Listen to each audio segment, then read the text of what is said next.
Welcome to Black Entrepreneur Blueprint, the #1 podcast and resource for Black entrepreneurs.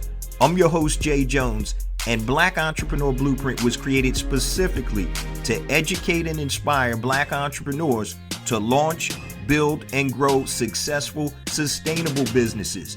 Join us as we help build an economic power base in the worldwide Black community by building and supporting Black-owned businesses.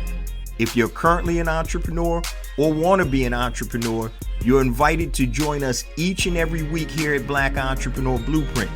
Welcome to the BEB family and get ready to elevate your entrepreneur IQ. Welcome to the Black Entrepreneur Blueprint, episode number 540. I'm your host, Jay Jones, and today we have another outstanding and informative show in store for you. Today we're going to be doing a rebroadcast of one of our most downloaded and impactful shows from November of 2023, titled How to Increase Income by Firing Problem Clients. How to increase income by firing problem clients. Now, let's get ready for today's show content. Today's show topic is titled How to Increase Income by Firing Problem Clients. How to increase income by firing problem clients or customers.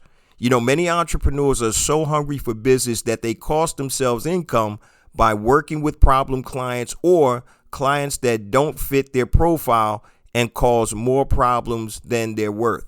So on today's show, I'm going to dive into the process of why you need to fire problem clients or customers and how to make sure you attract the right customers or clients. So we're going to talk about what the problem is, why you have the problem, and what is the solution to the problem. And I'm going to give you guys some real life examples. But before we get to today's content, let me just share a few things with the Black Entrepreneur Blueprint family. First and foremost, I want to welcome all first-time listeners to Black Entrepreneur Blueprint. Welcome to the BEB family. Please stick around until the end of today's broadcast, and I'm going to share all my social media contact information and resource links, such as the link to my latest book, Unlocking the Power of ChatGPT, the Ultimate Prompting Guide for Beginners. You can go to unlockingchatgpt.com for more information. Also, don't forget to take advantage of 3 days free access to BEB Academy, which is our online learning portal where we have all types of online courses, master classes, PDF downloads, and resources to help you elevate your entrepreneur IQ. You can go to the website blackentrepreneurblueprint.com, and at the top of the website, you'll see BEB Academy. Make sure you sign up and get 3 days free access, and you have access to all the content inside the Academy. Now, let's get ready for today's content. Today, we're going to discuss and dissect how to increase income by firing problem clients. How to increase income by firing problem clients or customers. So it doesn't matter if you're in the service-based business or you're in the product-based business. This episode is something that you really want to hone in on, because I'm telling you right now, if you have a bunch of problem clients or customers, that's going to make your business miserable, and I guarantee you, you will not be able to operate at maximum efficiency. So make sure you stay locked into today's episode. So what we're going to do today, guys, is we're going to talk about what the problem is, why you have the problem, and what the solution to the problem is. And I'm going to give you guys some real life examples and actionable steps to help you move from point A to B. And that's what this is all about. It's not just about talking. It's about giving you guys actionable steps to complete your goals and hit your objectives. All right. So what is the problem? So the title of the show is actually the problem: how to increase income by firing problem clients. The problem is you have too many problem customers or clients that are holding your business back by either sucking too much time, energy, and or resources from your business or yourself. Now, what this is doing is preventing you from working with more clients that are more apt to buy your products or services. So you have to understand you have limited time. And you need to be able to focus on customers or clients that make sense and fit your avatar. So you also don't want to have clients that are not worth the headache. And trust me, I'm dealing with a couple right now, and I'm going to give you some real life scenarios just to show you that it happens to everybody. But we're going to talk about this, and we're going to talk about the solutions. So let me give you guys some signs that you have a problem.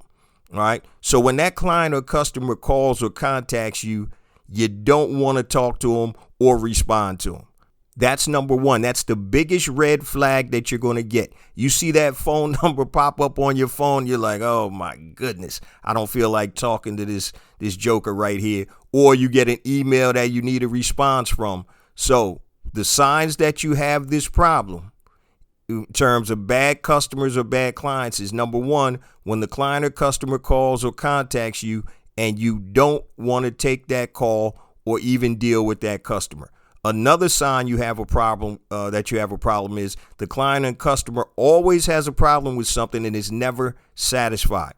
Have you ever given your best work or best product or best service to a customer and they're never satisfied? That's a problem, because those type of customers are going to slow down your productivity and obviously affect your money in a negative fashion. So when I talk about people that are never satisfied, I have this uncle, right? And every time we go to a restaurant, the food is never good enough. This is cold. I don't like the taste of these green beans. I don't like this or I don't like that. I'm telling you right now, I've never been to a restaurant with him without him complaining about something. Oh, this drink doesn't taste good.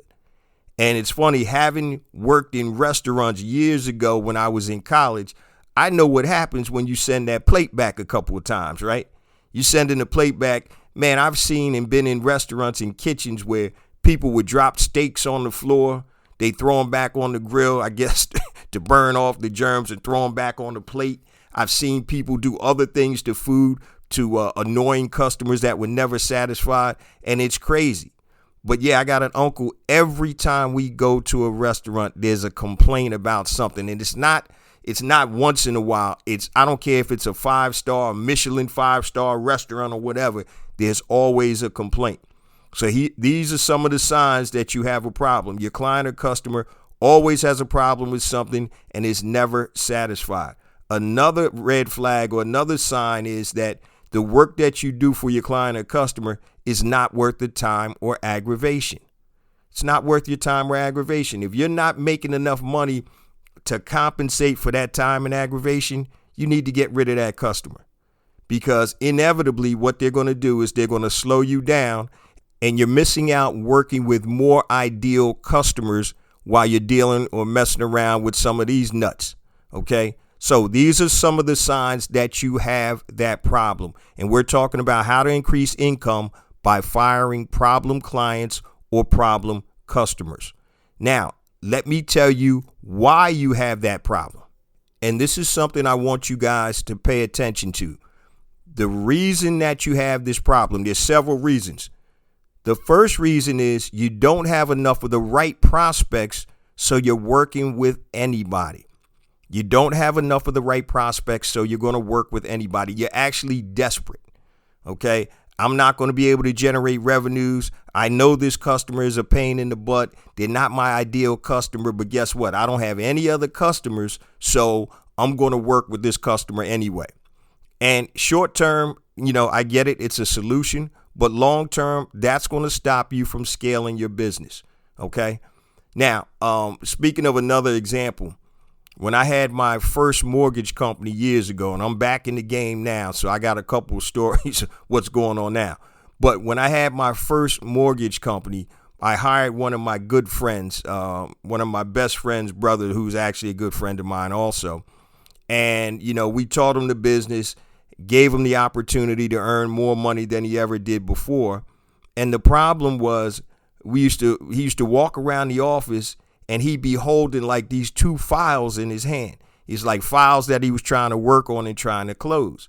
Now, I'm explaining to him, I'm like, dude, the chances of you closing these loans based on the credit profile, the situations that each of the borrowers was going through, or prospective borrowers was going through, I said, you're probably not going to be able to close these loans. So stop holding on to them like they're a baby. I literally would laugh because he'd walk around the office and he had these files under his arm. I'm like, dude, the solution is you got to get more people in your pipeline. You can't bank on, and especially in this business, in the mortgage business, if you get 10 prospects, you'll be lucky if you close 5 loans, because there are all types of individual situations and issues that occur when you're trying to get a loan closed. It could be the customer's credit, their finances, the rates, whatever it is. And so that was the big thing with him. He didn't have enough prospects to work with, so he was trying to work with anybody because he was desperate. Okay. Another reason why you have this problem is you haven't devised a system to attract the right type of prospects. Okay, going back to what I just said. Why are you going to work with somebody or an avatar that doesn't make sense for your business when you can work with an avatar that does make sense? So when you're in a business, I don't care if it's selling physical products, digital products, or services or whatever, you have to have a system to attract the right type of prospect. You have to make them raise their hand. Okay? Yeah, hey, I'm interested in what your product or service is or what your solution is to my problem. You got to make them raise their hand. Another reason that you're having this problem is you haven't told enough people what you do and who you can serve. You haven't told enough people what you do and who you can serve. So if people don't know what you do, your friends, family, or whatever, or your network, if they don't know what you do, how do you expect to get business from them? Now, here's something very simple in terms of marketing to your current network that you can do that's absolutely free. Okay, so if you go into your phone and you just create 10 voicemail messages, right? Not calling and leaving a voicemail message. You know how you can create a message on your phone and then you can send it to somebody on the iPhone. I don't know. I'm sure Android probably has something similar to that. But all you do, take 10 people a day, create the message, and just send it out. Something simple as a quick little elevator pitch, okay? For example, hey, John, this is Jay. Just wanted to touch base with you. I just wanted to let you know that I'm back in the mortgage business, and I help people living in apartments buy their first home by showing them a simple system to get approved for a mortgage. If you know anybody that's interested, please give them my number or reach out to me, and I greatly appreciate it. All right, simple elevator pitch. So you record the message and you send the recording to 10 people a day in your phone. And if you're having trouble creating what I call an elevator pitch, I call it the ABC statement. I help A do B by C. I help A, whoever your target customer is, do B, whatever that action is, by C. Once again, I help people living in apartments buy their first home by showing them a simple system to get approved for a mortgage. I help A do B by C. Okay, that's a simple way to create an elevator pitch, or what I call an ABC statement. Now, for me in the mortgage business, since I'm back in the game, that's just one area that I work with, first-time home buyers. I also work with people that are looking to refinance, be it debt consolidation, investment property buyers, all types of stuff. So depending upon who I'm talking to, you may want to tailor the message, specifically. Or if it's something that you do in general, if you're a tax preparer and you're looking to help people prepare taxes for the season, then it could be something as simple as that. But why do you have these problems? All right. Number one, you don't have enough for the right prospects, so you're working with anybody. Number two, you haven't devised a system to attract the right type of prospects, meaning you haven't made people raise their hand. And number three, you haven't told enough people what you do and who you can serve. Now, that example I gave you, that's a free way every day. Just go in and record a message, 10 messages a day for 10 individuals, go through your whole phone. And within a couple of days, you'll probably reach everybody on it. It's totally free.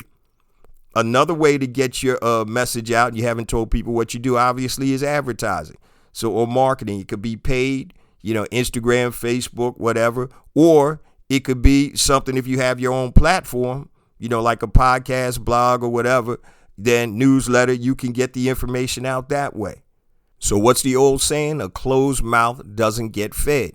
So you don't want to sell people. Just let them know, hey, this is what's going on with me right now. If you're interested or somebody that's interested, please give me their number or have them reach out to me. And that way you can go in and find some new customers very easily without spending a lot of money.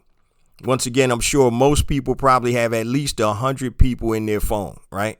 Now, once again, if grandmom is 99 and you're in the mortgage business, you're probably not going to send that voice message to grandmom, right? Because she's probably not in the market to buy a property. But just be diligent in terms of going through and doing that. Simple things like that, creating content so people will raise their hand. And we're going to talk more about that in a little bit. But today we're talking about how to increase income by firing problem clients. Problem clients are customers. They suck you dry. They drain your energy. They drain your resources. And you have to determine if that prospective customer is even worth dealing with it. Right now, my mortgage business, I'm actually going to fire a customer after I get through this last loan. So this guy is a pain in the you-know-what. And I'm trying to explain to him, my process, how everything works. And the rate is what it is, not based on what Jay Jones says, but based on your credit profile and what you're trying to do. Well, why is my appraisal this amount of money? Why is my rate this? And I've been trying to break it down, and I'm telling you, for the minuscule loan that he's doing, I'm not really making any money because I normally don't take loans of that size because there are more problems than they are worth. And it's not meant to be a knock on somebody, but it's easier for me to do $1 million mortgage than it is to do a $100,000 mortgage. And the reason is, number one, I don't make a lot of money on a $100,000 mortgage versus $1 million mortgage. If I'm making 2.5 to 3 points, so you're talking 30 grand on $1 million mortgage and 3 grand on a $100,000 mortgage. Not that 3 grand isn't good, but many times when you look at your avatar, there's a reason that you target specific customers. Now, my average loan amount is about $400,000 to $500,000, but I do $100,000 loans and I do $1 million loans also. I do purchase, refis, debt consolidation, all that good old stuff. But for the aggravation it takes for me to work with this guy, it's not even worth it because he's messing up my flow. He's messing up my mojo, dealing with this nonsense, answering the same questions I've answered multiple times. Yo, you don't fit my profile. You're wasting my time. You're not going to do or help me get where I need to get because you're clogging up my pipeline. Now, there are other people that have $100,000 loans that follow the program. They understand, hey, this is what I need. When I tell you I need A, B, and C, I need A, B, and C. Don't complain to me when the loan is slowing down when you haven't gotten me the documentation that I requested from you in a timely fashion. So we're going to talk about the solutions in a minute, but I promise you this is the last loan that I'm ever going to do for this guy because he does not fit my avatar and he's giving me agita every time I see the phone number come up in my phone. I'm like, man, what does this dude want now? What is the problem now? You ever have people like that? And it could be in your personal life or social life. You see the phone number come up. You're like, damn, what's the problem now? What am I going to have to deal with today? It could be family members, friends, in relationships or whatever. But yeah, when that dude's phone number comes up, I'm telling you right now, I'm like, here we go again. So we've talked about what the problem is, signs that you have a problem, some of the red flags. Why do you have the problem? Now, let's talk about the solutions to the problem. And this is the key right here. So I want you guys to lock in and really pay attention to the solutions to this problem. So the simple answer is, guys, you have to attract the right clients or customers. You have to prospect in a way that's going to bring in the right potential clients or customers. That's the solution to the problem. Now let's break that down. All right. The first thing that you want to do, guys, is you want to lay out your business process up front. What is your process of doing business? Hey, Jay, if you want to be one of my coaching clients, this is my process. It's A, B, C, D, E, whatever it is. So lay out your business process up front. Now you do it in a way that's going to repel problem clients or customers. So you lay your process out in a way that's going to repel your problem clients / customers, or it's going to repel people that are not in your avatar. So what you have to think about is, who do you work with? Who is your avatar? And then you tell them, this is my process. And I'm just going to use my new mortgage business as an example. So first, I'm going to need to ask you some basic questions to see if working together makes sense. And when I say this, what I'm doing is I'm positioning myself at a different level. I'm not just going to take your business. Let me see if this makes sense to both you and me. Next, I'll say, I'll need to know some basic information to see if I can even help you.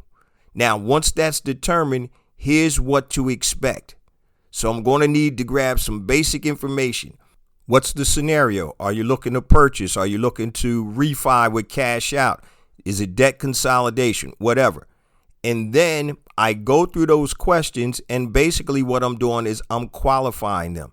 Then if I determine that it makes sense to work with them and that I can help them, then what I do is I break down and I make sure and confirm that they understand the process and agree to it.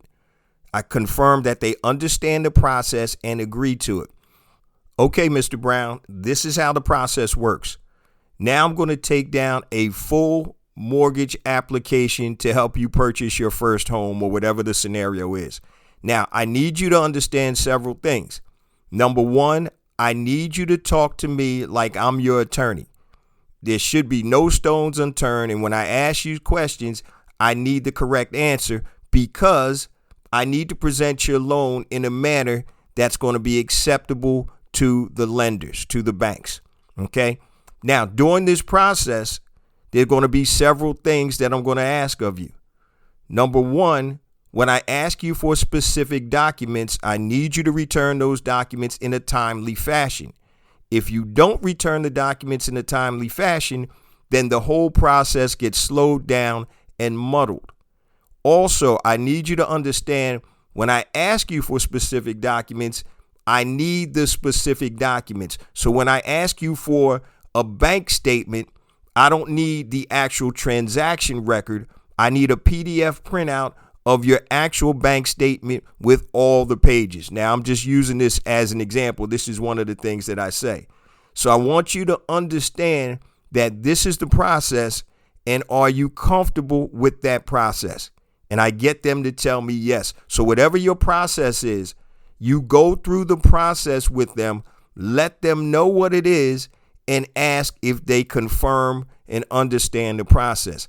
I even go one further. I've created my own form that actually details my process and has check boxes by everything I talk about. And at the end of the form, they have to sign the form. So now, once again, I've laid out my business process up front. I've gone over it. They understand it and they signed it. So this actually gives more of a commitment to understanding the process. And what it does, if there's an issue or a problem, I refer back to this form. Hey, remember when we initially talked, I went over everything about the process. You checked the boxes that you understood and you signed it at the bottom. Remember that, Mr. Brown? Oh, yeah, you did say that. Yeah. Okay. All right. Problem solved. Okay. So the solution to the problem is to attract the right client or customers. The first component is lay out your business process up front in a way that will repel problem clients or customers and attract the ones that you want. The second thing you need to do is you need to give your customers or prospects a realistic expectation of the process and what you expect from them and what they can expect from you. All right. You also want to provide realistic timelines. Okay.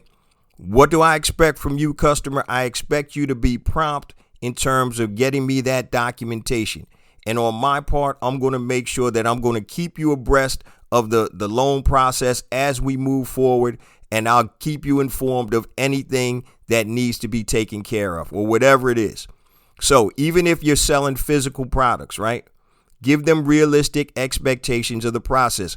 Okay, you ordered the product today. It's going to be anywhere from 5 to 7 business days for you to receive your physical product.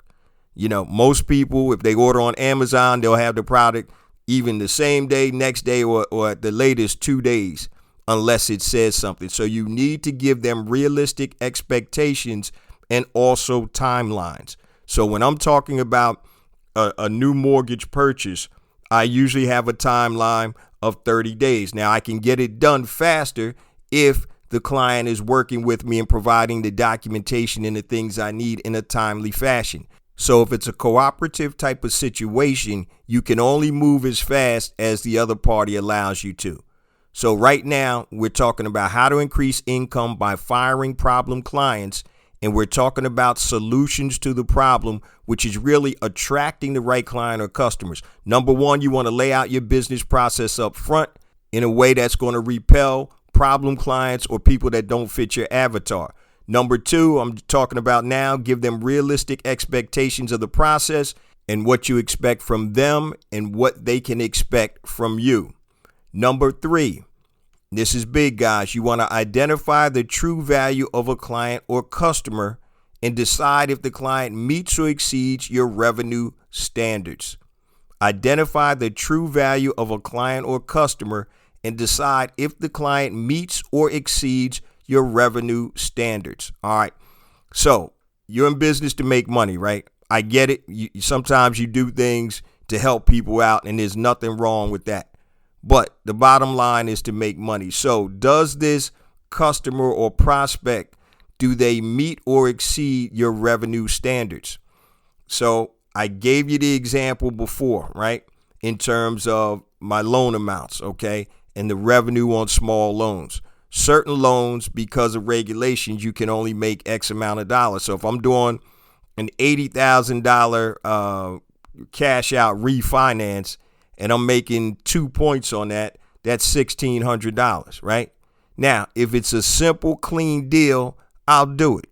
But if it's somebody that doesn't have their paperwork together, they got all kinds of issues and stuff like that, it's really not worth my while spending time to make $1,600 on an $80,000 loan when I can do an $800,000 loan and make $16,000 or whatever I'm going to make on it. So you have to identify what the value of that client or customer is. Now, in my business, in the mortgage business, you're probably not going to get a mortgage, again for many, many a year unless you're refinanced. But if you have a business that you're selling physical products or services, they may use your physical products or services more often. So you have to look at the lifetime value of that customer. Okay, so every situation and scenario is different, but you have to identify the true value of a client or customer and decide if that client meets or exceeds your revenue standards. Because this is what happens, guys.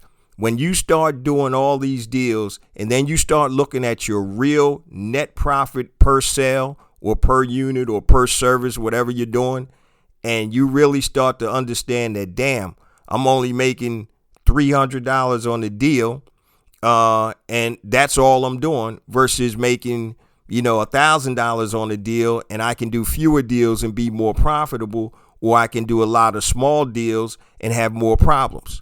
So you have to understand where your money is coming from, and does that revenue meet or exceed your revenue standards? Many of you guys don't even have revenue standards, all right, because you're just trying to take anything, kill anything that comes into your zone, right? So it doesn't matter what you're hunting for. If a rabbit comes in there, you're going to eat rabbit tonight, right? But if a skunk comes in there and you don't care what's in your zone and you kill that skunk, you're going to eat skunk. and it's probably not good. All right. So the thing is, you have to be very intentional and strategic in terms of your client portfolio. Okay. So that's number 3. And we're talking about solutions to the problem, and we're really talking about attracting the right clients or customers. Number 4, position yourself or your business as the authority and solution for your customer problems. This is big, guys. Position yourself or your business as the authority and solution for your customer problems. If people don't perceive you as an authority or the solution to their problems, then it's going to be hard for them to do business with you. Now, if you're selling a physical product, now that product has to be the solution, or it has to be confirmed or affirmed or validated by others for people to use that product. So if you're looking for a financial advisor, right, you're going to go to somebody that has the credentials or the perception that they are an authority in the business, because that person or that company or whatever has positioned themselves as the solution to your problem or as the authority in that field. And let me give you a real life example. I've used this example before on probably 2 or 3 shows out of the 492 that are recorded and uploaded as of this episode. So if you heard this story before, bear with me. But if you're a new listener or you never heard the previous episodes where I talked about this, really hone in and lock in and understand what I'm saying. So when I talk about positioning, right? Years ago, I was brought in on a bid as a consultant for one of the world's largest financial consulting firms, S&P top 50 firm. All right. Now, in a former life, I used to be a financial advisor, which we called at the time stockbrokers, for Merrill Lynch and also Dean Witter Reynolds. So I've had experience in the business, and I did that for about 6 years and was very successful at the time before I left to start my first real business. Now, when I came in, what they wanted me to do was to look at their training program to see if there were ways that I could improve or increase the results from the training program. So I'm sitting down and I'm actually looking at, this is a real live training program with about 130, 140 new financial advisors that are just past their Series 7 and 63 test, and they were teaching them how to generate business. Now, remember, we're talking about positioning yourself or your business as an authority. And one of the ways to generate business, they said, was door knocking. And I'm looking at this presentation and I'm scratching my head and I'm saying this can't be real. So think about this. You're a financial advisor, stockbroker, whatever you want to call it. And the program has you going into nice neighborhoods, and they had it down to a science. I'll give them that. Knocking on the door, standing back 6 feet from the door and introducing yourself. Hey, I'm Jay Jones from blank, blank, blank. I'm not going to call the company's name because I don't want to get sued or whatever. And I'm just here to talk to you about your retirement or whatever. I forgot what the spiel was. So just picture yourself at home on a Saturday or whatever, and somebody knocks on your door. They're all suited up or whatever, and they tell you that they're a financial advisor and they want to manage your retirement or your investment money. So the first thing I'm going to think to myself is, number 1, who the hell are you? Number 2, do you even know if I need your services? And number 3, if you're that good, why are you knocking on doors as opposed to being in your office managing your client's money? So to me, you've positioned yourself as a peddler. Okay? You're a peddler. You're not an authority in your space, because you're over here knocking on doors to people you don't even know are qualified, trying to sell whatever you're trying to sell. And you're trying to sell your services. So when I saw that, my recommendation was you have to discard that totally. There are other ways to position yourself where you're not seen as a peddler or a beggar. You see, when somebody comes to you, the dynamics of the conversation are totally different. So if somebody called my office when I was at Merrill Lynch, then I have the upper hand. Hey, you called me. I didn't call you. I'm not banging on doors, knocking on doors of people I don't know that live in nice houses and ask them to manage their money. I couldn't for the life of me understand what numbskull created this program, okay? And I'm like, why would anybody with any real money let somebody who's knocking on doors manage their money? If you're that good, you should be managing your couple 100 million assets under management as opposed to knocking on strangers' doors. And so I gave my recommendation. I didn't get the consulting gig because I was pretty stern and terse when I wrote up my review of the training program, but I was being honest. I said, how are you positioning yourself when you're looking like a freaking beggar? You're looking like a peddler begging for business. When you position yourself, you don't beg for business, okay? And we're going to talk about that in a minute. So number 4, position yourself or your business as the authority and the solution to your customers' problems.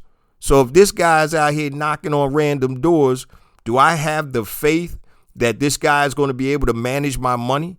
Obviously, he doesn't have money under management right now. So why am I going to be the first client he has or whatever?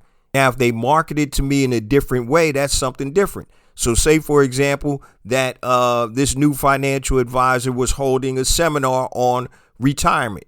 They can target people at retirement age. They can target people with household income so they have a better demographic. And you probably got stuff in the mail about these retirement workshops or these seminars. That's a little better. I can get down and I can hear the stuff. I can ask questions. And now you have a little bit of level of credibility.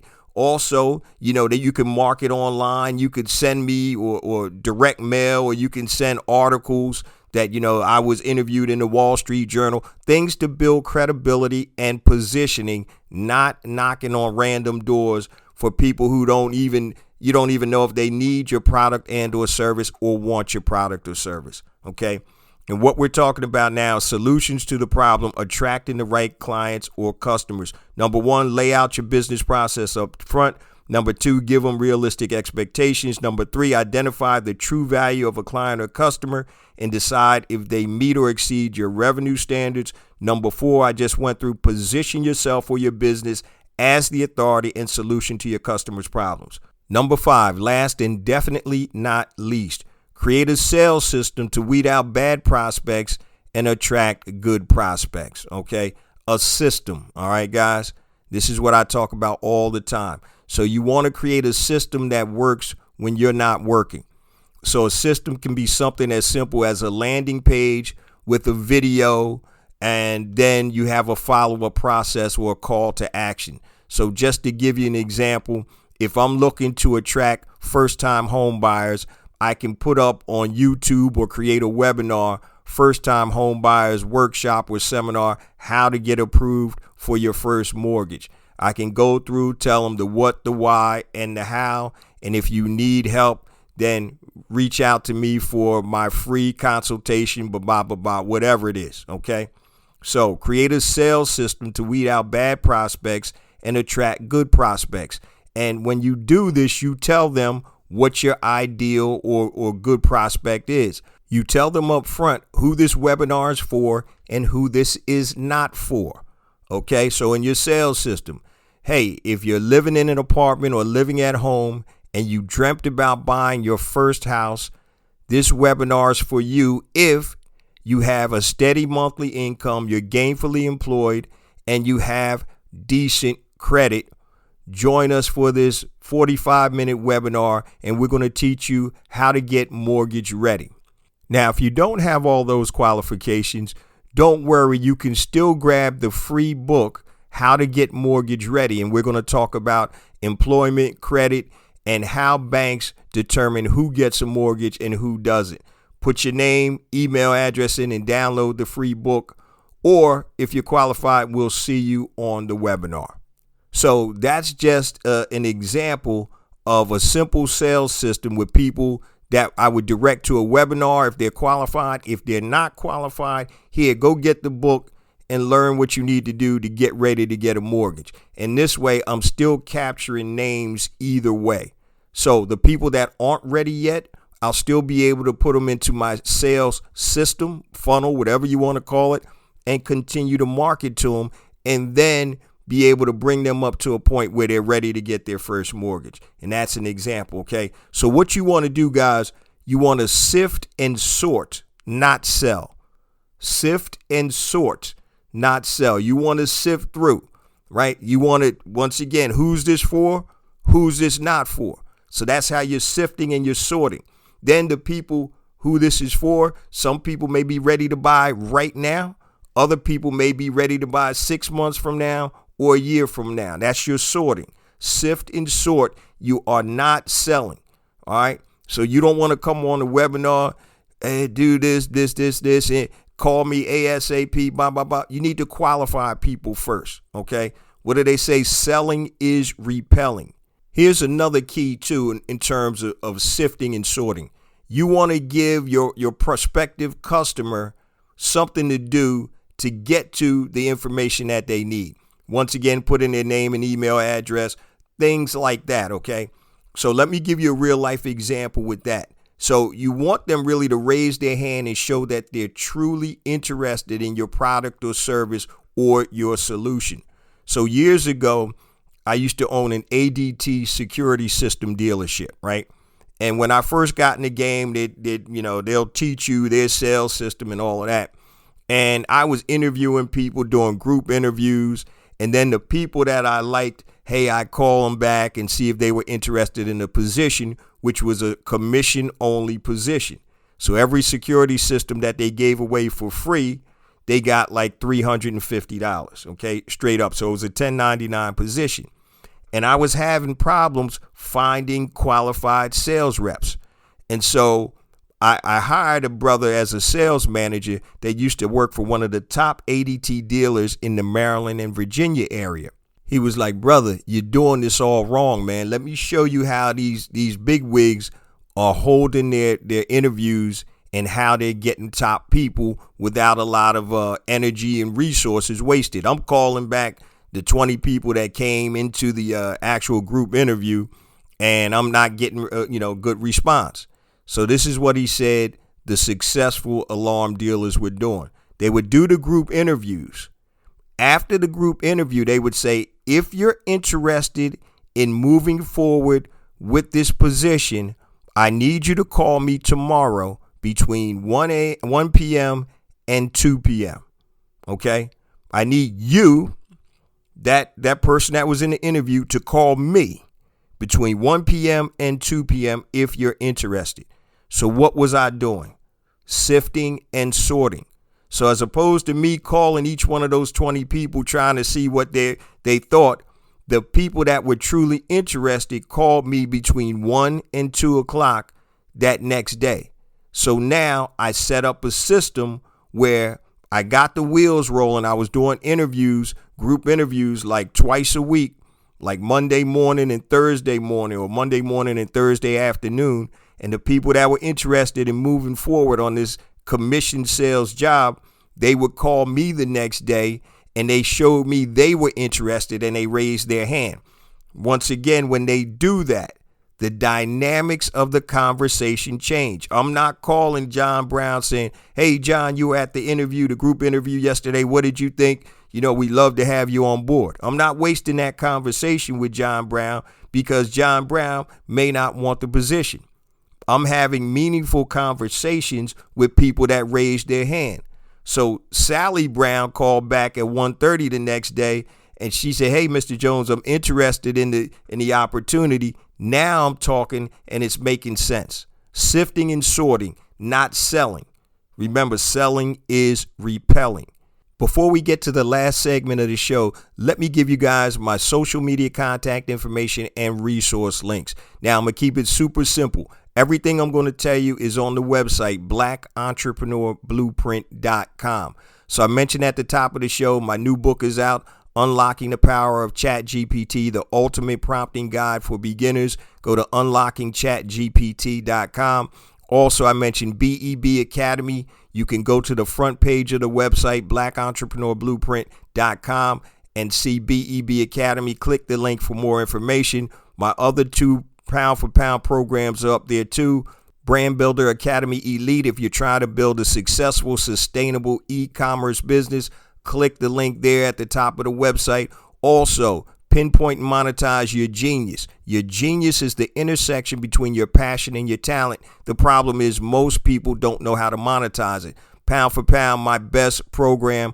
Click the link at the top of the website, blackentrepreneurblueprint.com. Now, to connect with me, guys, anything long, hit me on my email, jjones@blackentrepreneurblueprint.com, JAYJONES@blackentrepreneurblueprint.com. Facebook, Black Entrepreneur Blueprint. Instagram, I got 2 IG accounts. The first one is J Jones for real, JAYJONES, the number 4, REAL. Second one is Black Entrepreneur Blueprint. Then Twitter, hit me on Twitter, JJones001, JAYJONES001. Facebook, Black Entrepreneur Blueprint. YouTube, make sure you connect with me on YouTube, guys. I have additional content on YouTube that is not on the show. So go to YouTube, type in Black Entrepreneur Blueprint, and hit that subscribe button. Also, guys, LinkedIn, you can find me there. Just type in J Jones Black Entrepreneur Blueprint and connect with me on LinkedIn. Everything I just said is on the website, blackentrepreneurblueprint.com. For my contact information, hit the About tab. Under my bio, you'll see all the links to my social media. All right, let's get back to the last segment of the show, which is going to be super short. So today we talked about how to increase income by firing problem clients or customers. And I want you guys to know this is real stuff that you can implement immediately. I know it's kind of a dichotomy where you're getting rid of customers and you're getting rid of revenue, but not all revenue is good revenue. So I use the analogy of this. It's almost like having a funnel, a physical funnel, right? Now, you can put rocks in that funnel or water in the funnel. And when I say rocks, you're going to have all different sizes and shapes of rocks in that funnel. So you fill that funnel up with rocks. What happens to the funnel? It gets stopped up. It gets clogged up. So now you're not moving at maximum efficiency. You got to shake the funnel around. You got to put a stick in there to get some of the rocks out. Some of the rocks are so big, they're not even going to go through the funnel, and it clogs up the funnel. That's what bad or problem clients or customers are doing to your actual business. Now, the opposite of that is you can put water or liquid in the funnel, right? So if you put water in that funnel, what happens? The water flows through and it comes out the other side very quickly, very smoothly. You're not shaking it around trying to loosen the rocks and all of that. So you got to understand, guys, the analogy of rocks in a funnel versus water in a funnel. You want to put water in your funnel, not rocks. And here's the biggest thing, guys. You want to optimize your client portfolio. So if you're in the service business or product business or whatever, specifically, I'm going to talk about service businesses right now. You want to optimize your client portfolio. So one of my best friends, who's my CPA, he got rid of a ton of different clients that he had. Number one, we talked about this a couple weeks ago.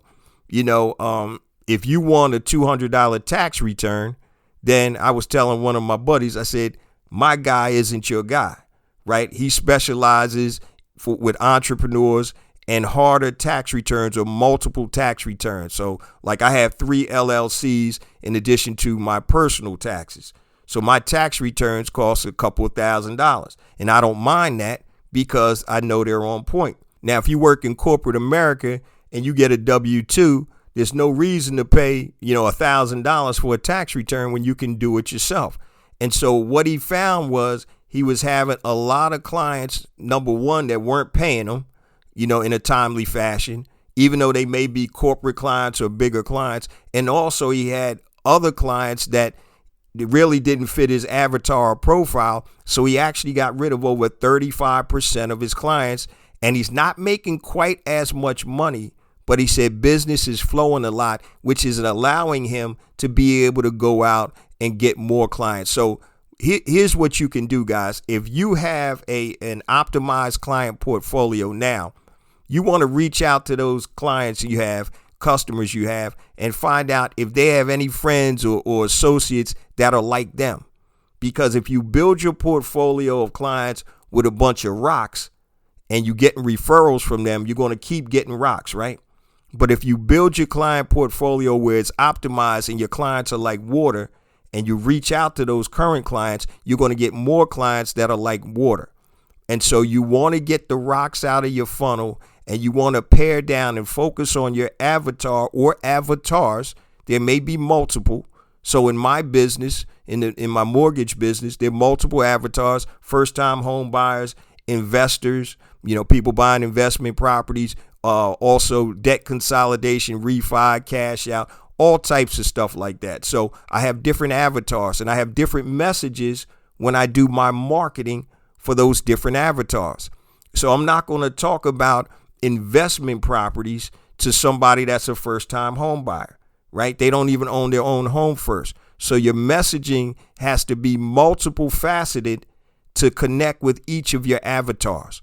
So don't be like monolithic, okay? Depending upon the type of business or product or service that you have. So with my business, I can cater to different avatars, different verticals, okay? So be cognizant of that. But you want to optimize your client portfolio. So if I have any coaches or service people that are in here, even product-based people, make sure that you optimize your client portfolio. Garbage in equals garbage out. Make sure you understand that. Now, before I close on out, guys, I say this each and every week, but we get more and more downloads because of you, the BEB family. I appreciate you guys so much. Please continue to spread the word about the podcast, the blog, the new updated website, blackentrepreneurblueprint.com. Go ahead and check it out, guys. We have resources on there that are going to help you elevate your entrepreneur IQ. And we want blackentrepreneurblueprint.com to be the website for Black entrepreneurs. Remember, it's not about me. It's not about you. It's about us. It's about building an economic power base in the worldwide Black community by building and supporting Black-owned businesses. Love you guys. See you same time next week. Peace.